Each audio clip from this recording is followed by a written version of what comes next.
welcome to the first Chaos Curiosities, where I pretty much just sit here and talk to myself unless people jump in the chat and do some world building. So, we shall jump in. And may I just note, Evernote is a lifesaver.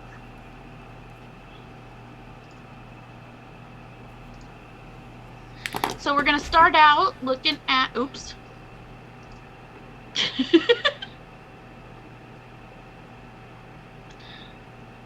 Looking at the first deity that I created for my world, Satara. I do have, actually, maybe we should start here on my notes.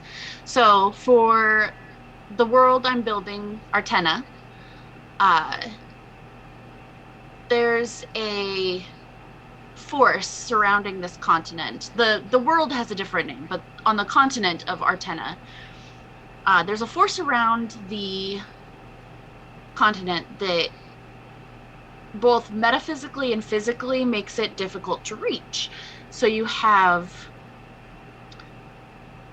physical barriers of like storms and winds that push out on the coastlines that affect both the air and the water, to make getting to this continent after about 500 years ago nearly impossible. So it's mostly just the native peoples and then those people that have made far enough advances technologically and magically to counteract it to make it there. But that's not been very many people.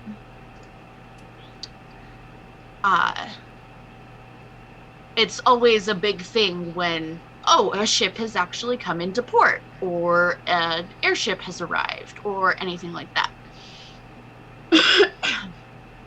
But that also, metaphysically, has created a barrier for the known gods. So it still has all of the gods of the Forgotten Realms, all of that are known about, and people... you will still find a couple of clerics or paladins that work with those gods. But it's not a huge thing for it, because they're almost cut off from the land. That's going to be a big reveal on why all this is. So you'll have to tune into the actual stream to find that out eventually. But none of the gods have solid footing on this continent. And for about 150 years, there was almost no real religion practiced, because they couldn't reach the gods. There wasn't... Hello! Hooray! People came! I'm excited! Hi, Scarlett!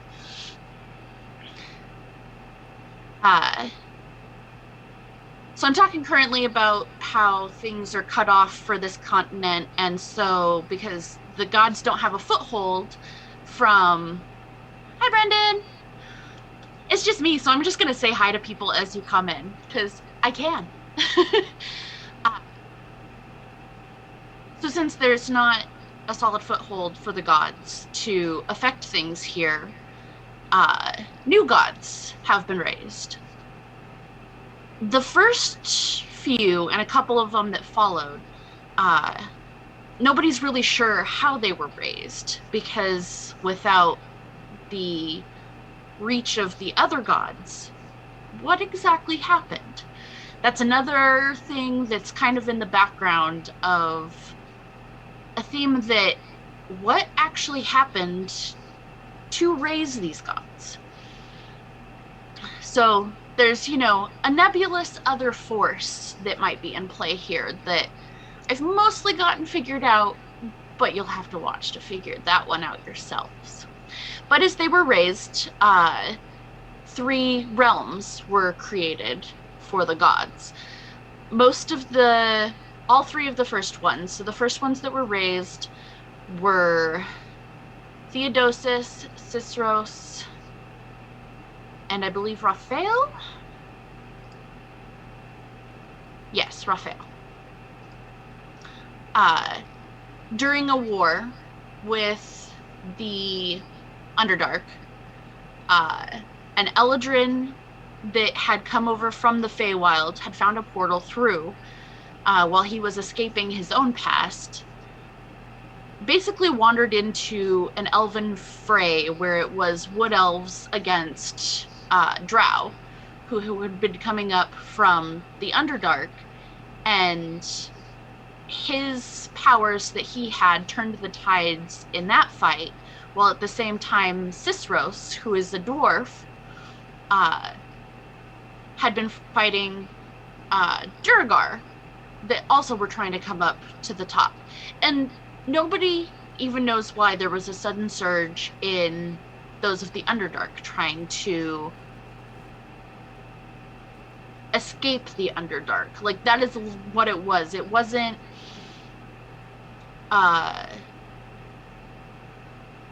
like they were just coming to fight or anything like that. They seemed to be running from something and trying to escape. But instead of anybody talking to them, as far as most of the continent knows, they thought that they were attacking, and so they attacked back. So when those two turned the tide, they were both raised at the same time as Raphael, who, we'll go to his since I actually have written about him, who is mostly called the Watcher.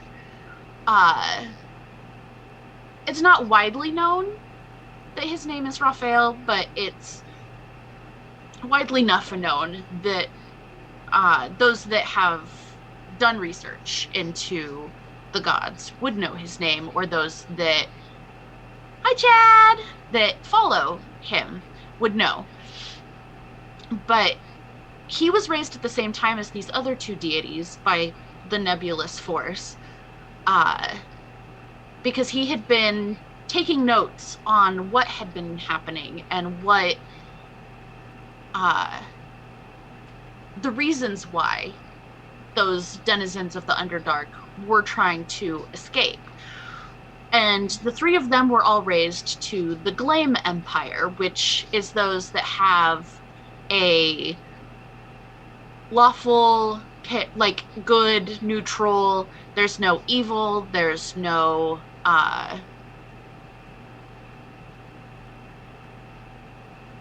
there's just no evil in there. There is a little bit chaotic, but not too much of that. While as time went on and more deities were raised either by the first three or again by this nebulous force, such as the ones for the other realms, obviously things were happening that weren't great with them, and then they were raised by this nebulous force. And they were put into these separate realms. So we've got the Forsaken Reach, which has a little bit of evil, but is mostly chaotic and neutral. And the Void Veil, which is where those that were actually in the vein of evil and who were raised because of evil deeds, that's where they ended up. So we do have a little bit of a split where there are these 7 that once the first 3 were raised, all of them but Parsoline were raised by the first 3 gods. Parsoline and Violetra in the Forsaken Reach were both raised at the same time because they had a kind of personal war going on with each other, but it did spread to others and it inspired others in different ways. And it was a surprise to those gods that had already been raised in the Glame Empire for them to be raised. And Violetra was actually the first one in the Forsaken Reach. So I do have all their alignments here. I'm laid out all the domains. I'm pretty sure I covered them all pretty well.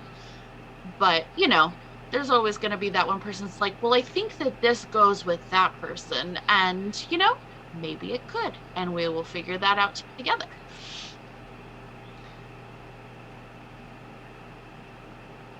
So I will go ahead and we will look at Satara. She was actually the first deity that I created for the game. Even though the others had been raised first, I hadn't gotten that far with the lore yet. And so she's got a little bit more that ended up. Sorry, I have to add things to dictionary or it's going to drive me bonkers.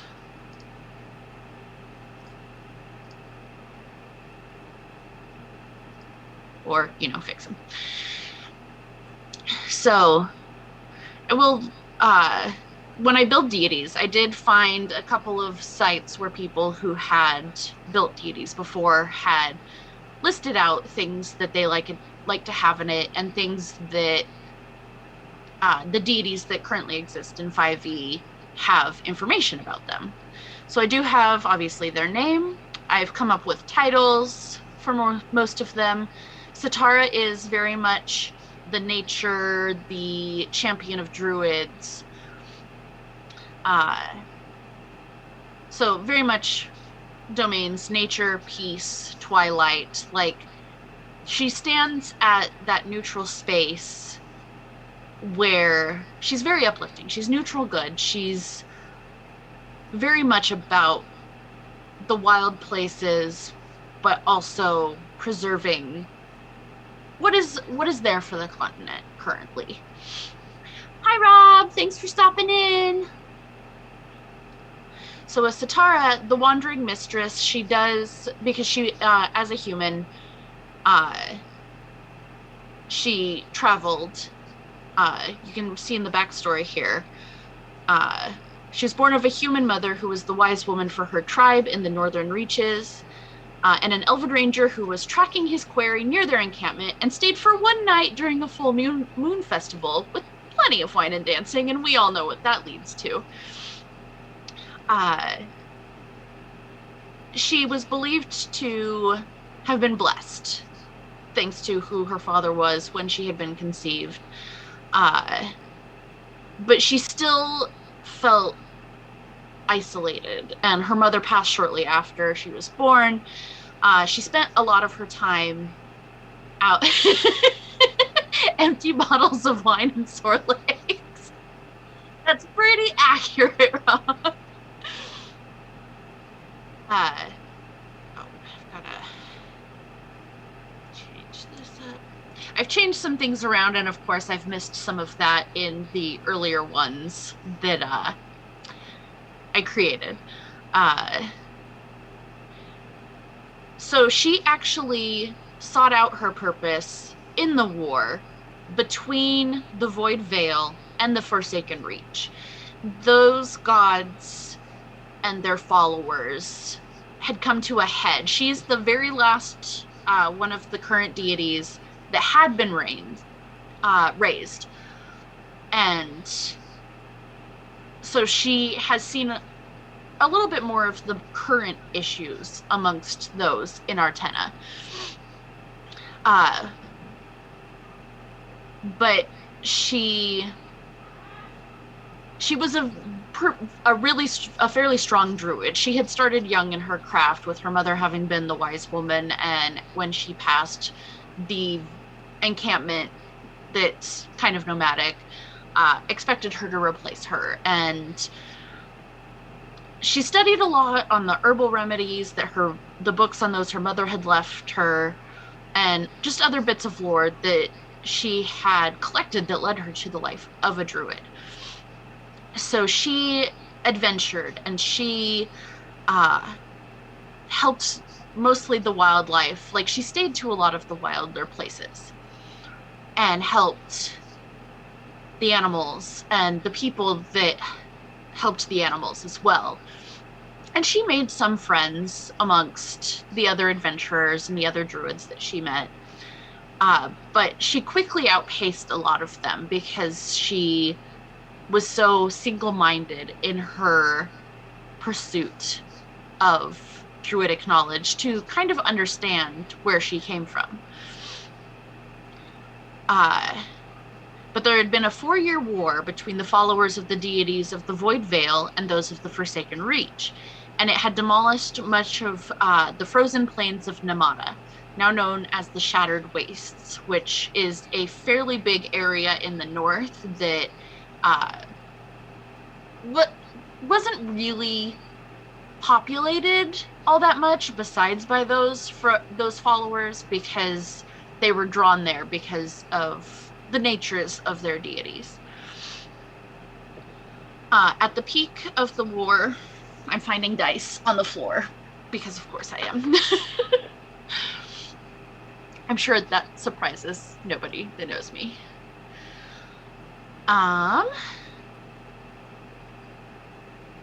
At the peak of the war, after she had done much traveling and learning of her craft, and filled with the power and knowledge of an archdruid, because she had reached a level where she had outpaced. No, it wasn't a D4, it was a D20, but it is a very sharp boy. D20.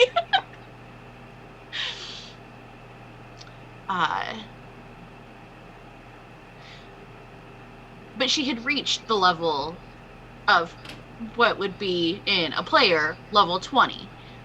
And she reached it young as well, because she did start in her young teens on her path to being a druid. And so she was a little under probably 30 when she became an archdruid and subsequently was raised. She waded into the battle at the Frozen Falls and brought the fighting to a standstill. The light of another full moon, which is a very common theme with her, that was backdropping on her. And she turned into an ancient white dragon, decimating the fighters on both sides. She had been trying to diplomatically end the war. It would be helpful if I knew where I was reading. The previous year to no avail, and drastic measures were needed. The magic users on both sides attempted to take her down, and the clash of strong magics from 3 parties cratered the land for miles, and a wild magic took hold, making traversing the area nigh impossible. So this probably happened in the from when the present is going to be. Words are hard, y'all. Words are hard. From the present time that the players that'll be in this campaign are in, it's probably been about not quite 100 years since she was raised and this battle happened, but it still is nigh impossible to traverse, and there still is a great amount of wild magic happening in this area.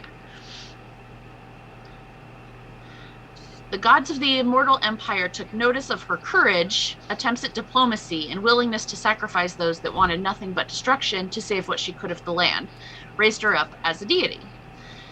She's the last deity to be raised in this land, and locked in as the 13th deity across the 3 realms, and a sense of almost completeness rang out through the land, touching all those who followed a deity, and bringing up a barrier between the mortal realm and each of the realms of the gods, making war on the scale she had witnessed nearly impossible to achieve. So this is actually where I started with a lot of the lore of the world, was with the one direction I had with this one deity. So I figured looking at her would be a good place to start. The dogma, clergy, and temples, since it's based on truth, natural order, discovery, revering life, liminal times and spaces. It teaches of a reverence for the lives of all things, looking after the natural order to keep wars like the ones in which she took place from happening. Basically just goes through a lot of what those that would follow her and those that would worship her would need to espouse and would need to believe in to follow her. Her clerics and paladins keep to the whites, grays, and blacks, and feathers, flowers, and leaves tend to adorn their clothing and armor. As far as tenets, look after the natural order of the world around you, listen to the birds and other animals and plants, and help where one can. Be truthful, discovery of new things and places. I don't need this at the bottom, I have it further up. Be truthful, discovery of new things and places to oneself to help one's growth, and look for the mysterious in liminal times and spaces and find what secrets they may hold. So for her, I'd made the domains nature, peace, and twilight, because obviously nature is who she is as a druid, and that love of nature is what drew her to the space to become a deity. Hi, Danny. Thanks all of my awesome peoples for dropping in. I appreciate it. Oh, she's the only one I left portfolio on because I forgot that that was a thing. See, it's also good to go back and look at early things you did in world building to remind yourself that, oh, hey, there was other things. But so we've got the titles of the Wandering Mistress, the Wayfarer, Passage of Birds, most of the deities in this realm. Oh, hi, Chris. Thanks for dropping in. They're either lesser deities or the first three that were raised are intermediate deities. So none of them have been around long enough to be on par with a lot of the deities that are well known in 5e. I do a holy symbol for each of them. Hers is a gnarled staff with snow owl wings wrapped around it because owls and birds are one of the bigger things for her, because her favorite forms were birds, and she used birds often as messengers.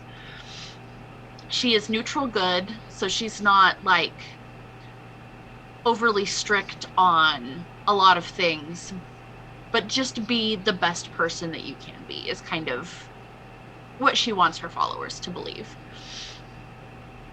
So obviously nature, peace for her diplomacy, and twilight with the between times, those liminal times of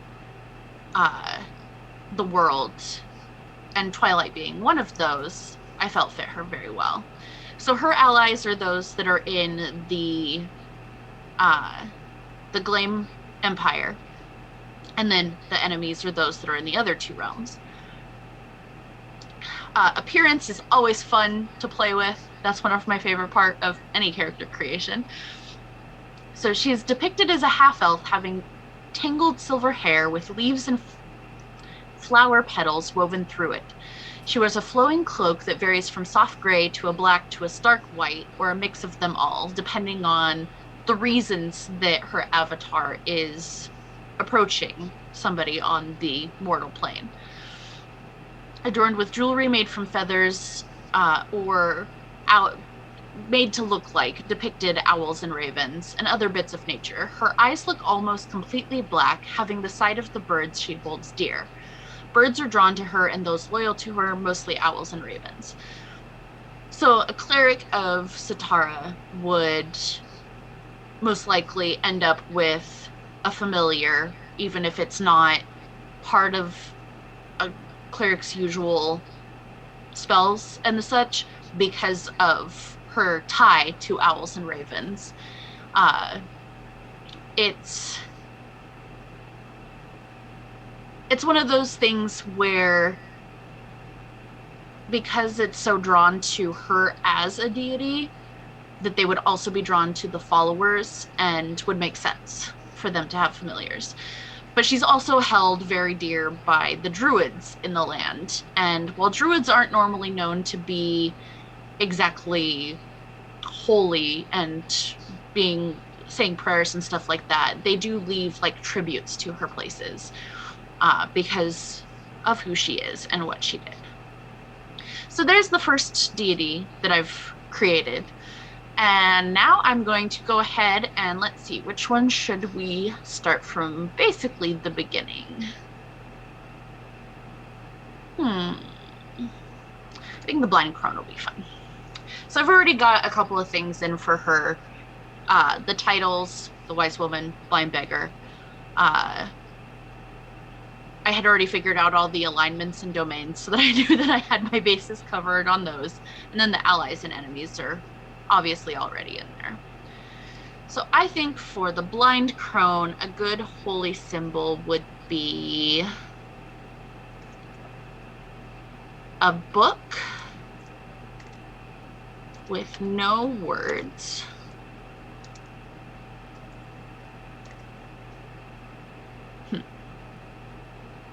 I always do all of these things like right on the fly.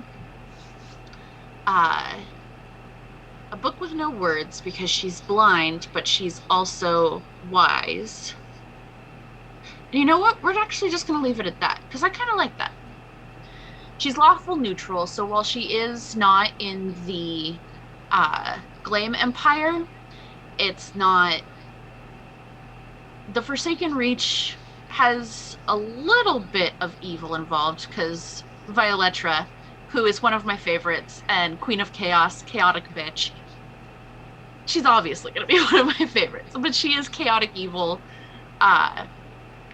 And the Blind Crone, while lawful neutral, is very much by the book of things in the world and wants. She does, her domains are knowledge, peace, and order. She values those that learn things, having an order to things, but she also doesn't want wars. Like she strives for peace, which is really, the Forsaken Reach is actually my favorite realm because of the three in it. There's her and Violetra with the chaotic evil side of it, like almost polar opposites in a lot of ways. But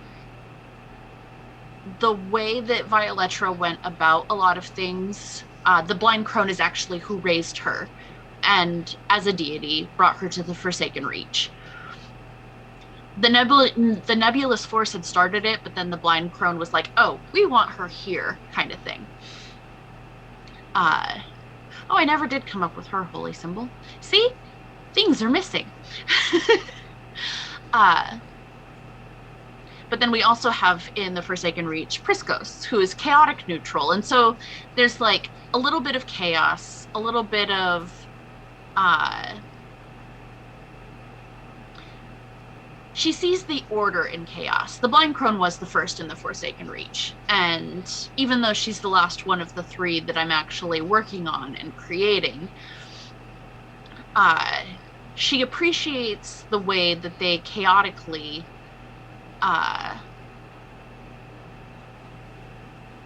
make things happen that actually end up with an order.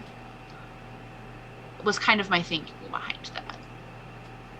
So is a lesser god because, again, only the first three are even made it to the point of intermediate because they've been gods for about 500 years now, whereas the rest didn't start getting raised until about 150 years after them.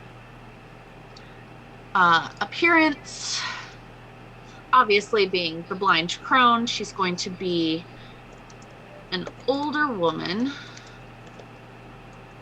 with silver and black hair that is tangled and long. She has no eyes. It is said that they were plucked from her. Yes, I am making all this up on the fly because, hey, you know, that's what I do, and I really like kind of working backstory into appearance. I said that they were plucked from her head while she was staked out by... We're going to leave this as nebulous for now because I don't know who actually would be against her at this point. And then when they set the stake on fire... Actually, this should all go in backstory. I'll just say she has no eyes. That'll go down in backstory. Wears a black veil over them.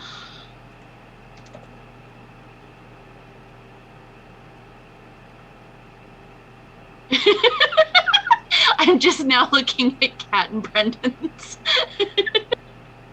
talk in the chat. Side tangents. Okay. And dresses in a hooded robe and uses a black gnarled staff to help her walk. And I think she should have something that is actually her eyes for her, but I've already used birds. Let's go with a black hound and kind of evoke hellhounds with her, since she is in the Forsaken Reach. And while lawful neutral, I kind of think that that goes with where I'm going for her. It walks with her and is her eyes. I'll probably elaborate on that later, but for now, that's actually pretty cool. A woman who lived her life in the shadows. She was a wizard, but in the area she dwelled.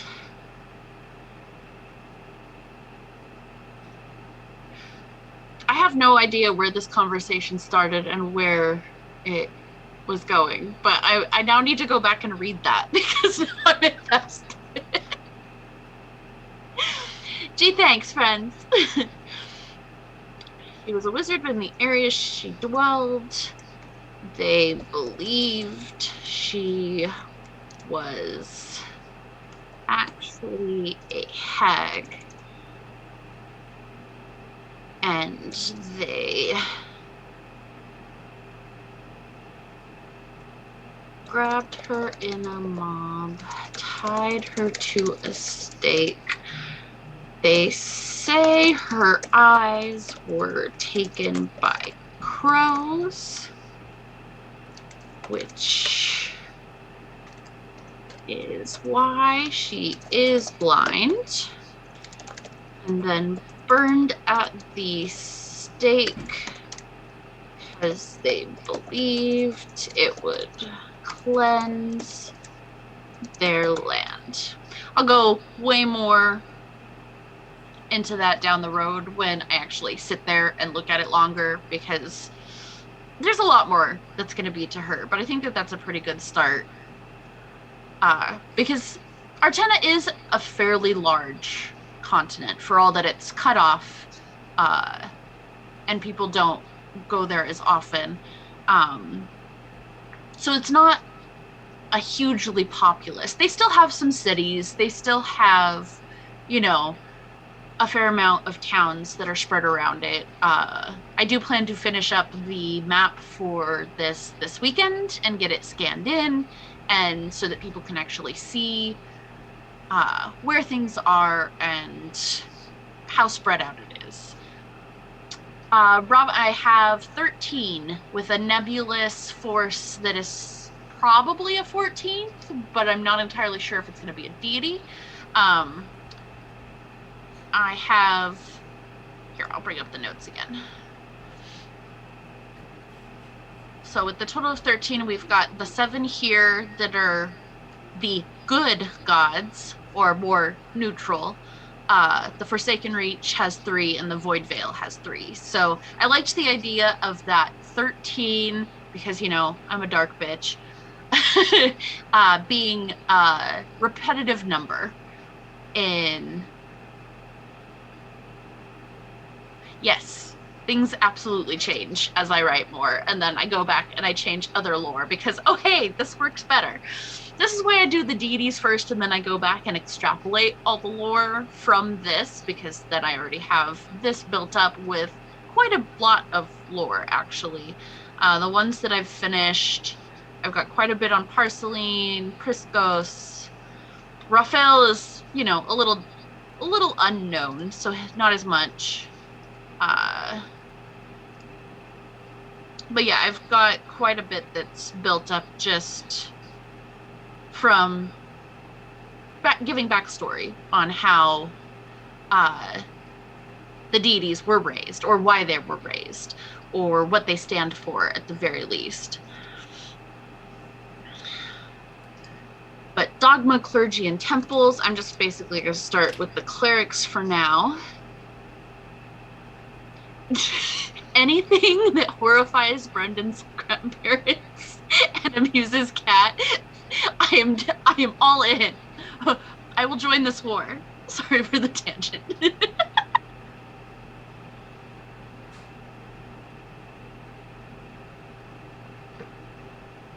Thought I had an important message. I did not. Clerics of the Blind Crone hold knowledge above all else for the most part. I feel like even if they were domain of peace or order, that knowledge would still play a very large background role with this. And I might even actually make like some monasteries to the Blind Crone where there's followers and clergy and where clerics can rest, because, you know, that kind of shit is fun.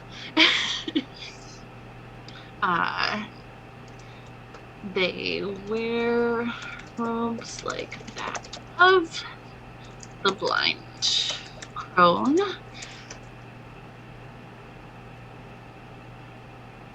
I feel kind of like that with putting in that her eyes were taken by crows, that once Satara is raised, it kind of makes them at natural odds, since birds and ravens, as part of it, are so big with Satara. So I kind of like when it kind of has a natural friction between deities for reasons. They abhor crows and ravens for the destruction of her eyes. And they wear coverings to hide their eyes.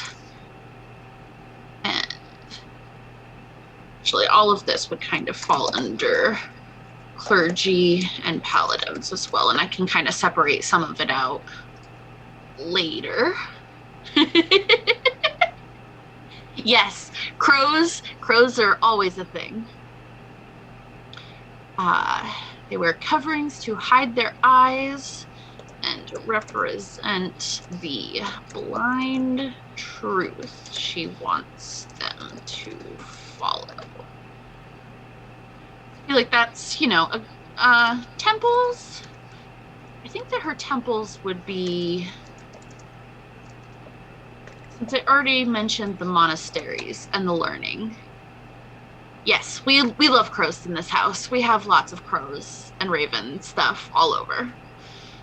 My personal deity is the Morrigan, so, you know. Temples are in monasteries for the most part, where there are grand libraries.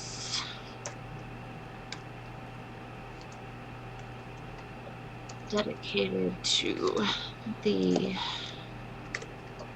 knowledge and truth she holds.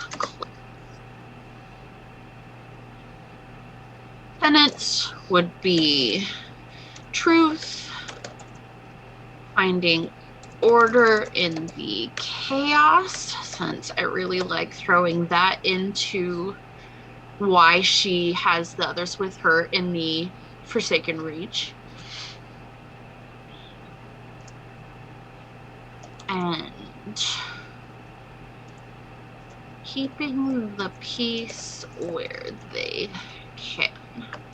Now, I do know that peace is a little odd with her, since I had just been talking with Satara about how it was a war between the Forsaken Reach and the Void Veil that created the circumstances under which she was raised.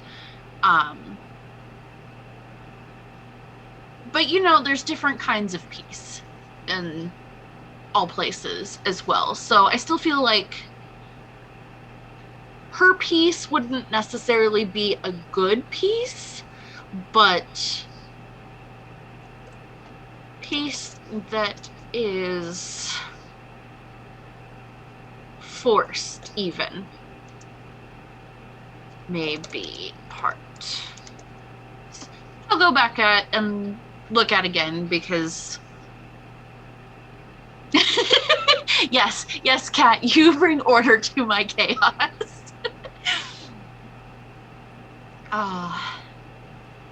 So yeah, I do like the conventions. I do think I might pull portfolios back in, considering I only did it with the first one. I had it a little less well laid out before I put it all into Evernote and lost some of what I had done because I did not transfer it like I thought I did. Because portfolios are also a big part of a lot of deities in 5e and help people decide on if that deity is right for them. But I actually got through quite a bit of them. I have actually only 5 left, really, that I need to get on paper and then go through and extrapolate all that lore. I'm so glad that I took Friday through Tuesday off so I could actually get working on this because this is going to be a lot. But I'm super excited for this campaign. There's actually a couple people in the chat that were in the first campaign that I ran in this world with its half-formed lore, and I did have an alternate homebrew world, which was the first world I tried to DM in, but it wasn't quite what I wanted, and so then I created Artena. Izzy actually is going to be playing in the long-term campaign on the channel, and he was one of the people in the original 5e campaign, and I'm pretty sure that Parsoline was who his character followed, because I wanted to connect most of the characters with a god because I had created them, and why not? But I'm a huge believer as a DM in... Yes, I know you were. I said a couple of people in the chat were, but Izzy's in both. I want to say that the Seeker is who you followed, Kat, because he was a very unknown kind of thing. Like, there's not a whole lot known about him. I do have some of his backstory that people have found out, but it wasn't necessarily that he told anybody. But yeah, I like to have my characters connected to the gods, or like if I have a warlock, it wouldn't necessarily be to a god, but it would be to something working with one of the gods, especially in how I've set this up. I like to throw the creepy ass dreams at them and the running into them. Which one is it?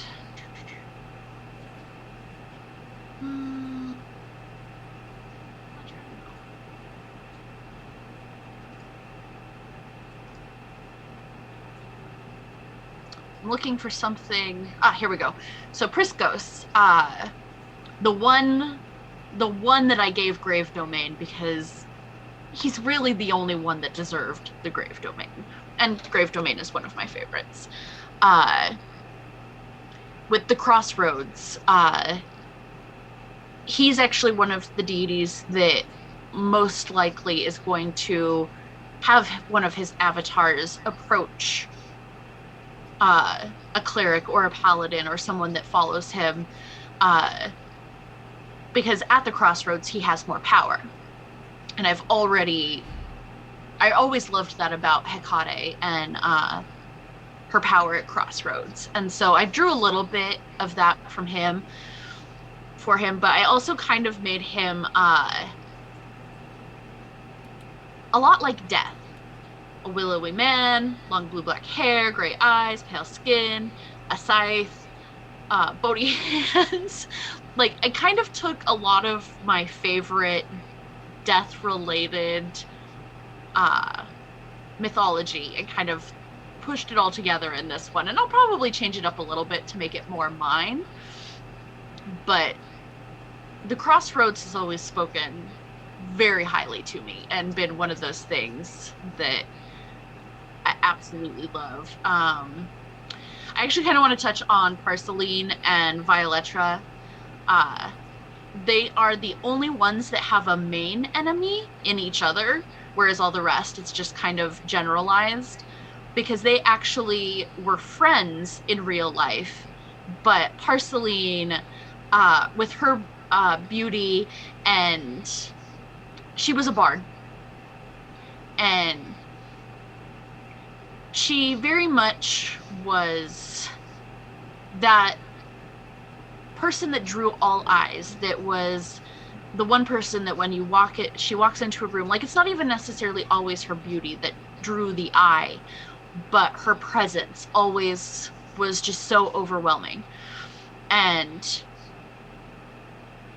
she actually one day they came upon another woman whose countenance was just as beautiful, but had known only hardship, and after seeing the adoration Parsoline received, she sought to become friends with her and learn how she could use her beauty to her gain. And at first, Violetra and Parsoline had become good friends and shared much with each other, but Parsoline continued to be the one to be adored. This soured Violetra on the friendship, and one night she attacked Parsoline. The two fought with magic, Parsoline being a bard and Violetra, a burgeoning warlock. As they fought and locked into battle with each other, a storm raging in the background, they blasted each other with spells at the same time and were both hit by a bolt of lightning. The sky went white, and everyone watching was forced to look away, and when it cleared, both women were gone. So I really liked having those two deities that had been friends, and then because they both had such different experiences for the same thing that they possessed, it took them in completely different ways. And so it always is a bad time when followers of these two are in the same place. And it's easily the only two deities that I would be loath to have two people in an adventuring party with one following each of them, because all it would lead to would be bad. It would be bad times. But Violetra very much is that chaotic bitch, the very cold woman, the demonized woman for her beauty. But she's easily my favorite one I've created. Not just with the chaos, but just because her story just is so much fun. Like, between her rage and her, I do have background of her basically, being a prostitute and a whore, and, you know, that woman that used her beauty in that way, but not because she wanted to, and how that can sour a woman on the world. Yes, chaos is my favorite thing. I got a chaos goblin tattoo. It is known. But I do really love coming up with my own deities and having them build the lore of this world while still having the overarching of everything there.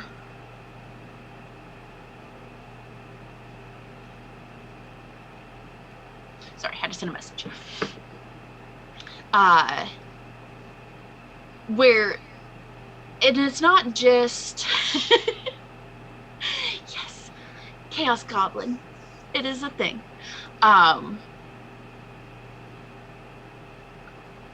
but I'd like to cutting off this continent from the rest of the world. And then once, whether it's this campaign or another campaign, because I do plan that a lot of my long campaigns are going to be in 5e in this world, eventually they will figure out and possibly fight whatever is causing this divide. And for those that missed the beginning of the stream, it's also physically as well as metaphysically difficult to reach. There's basically the entire coastline after about, I'd say, maybe a mile completely surrounding it. There's storms that rage. The wind, the water, everything kind of pushes. Oh yes, we are definitely having a Chaos Goblin emote for the channel. We've been cooking some up because we really just need the 5 more followers before we reach affiliate. So that's exciting, and we should hit that soon. And yeah, if you're not following us, you should. Anyways, sidetracked, because, chaos. But yeah, so it's the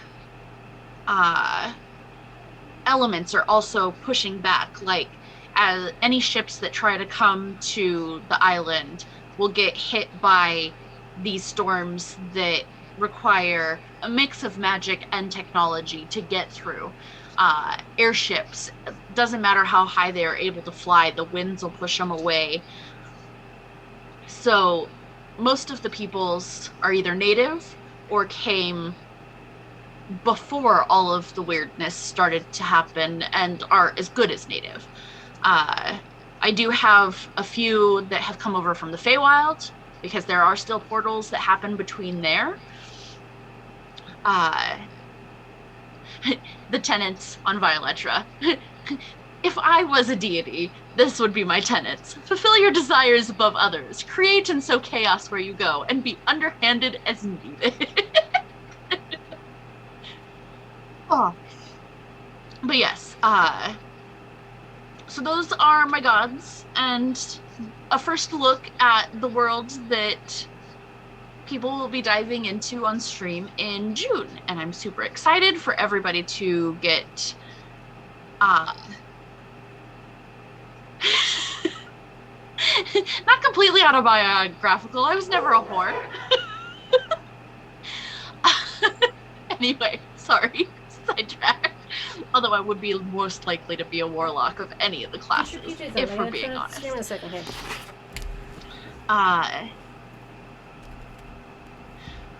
But I did put in here, since no one is sure if this was done by the other gods to stop the fight that raised Violetra and Parsoline, or if it was this nebulous force. And I really like that there's this nebulous force that is kind of driving a lot of things.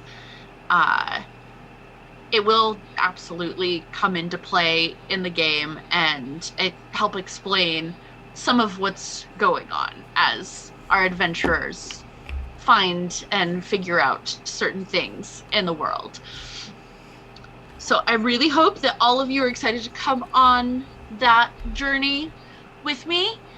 And I think that's all I have for you all tonight. If anybody has any other questions they want to ask me quick about either any of the deities that they saw or my process for creating them, or if they just want to, ask some questions about the lore that I might have come up with and might not have.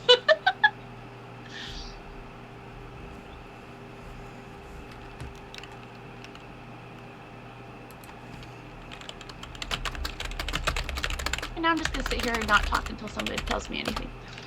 If not,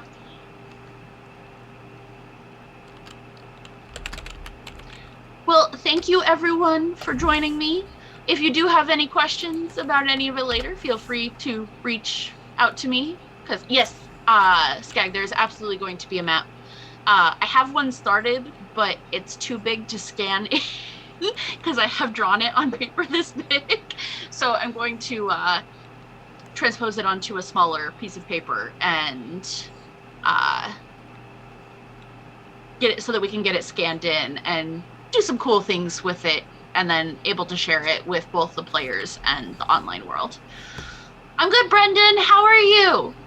I feel like I haven't talked to you in ages, and you were just out here when I started this whole journey into streaming. You came out to visit.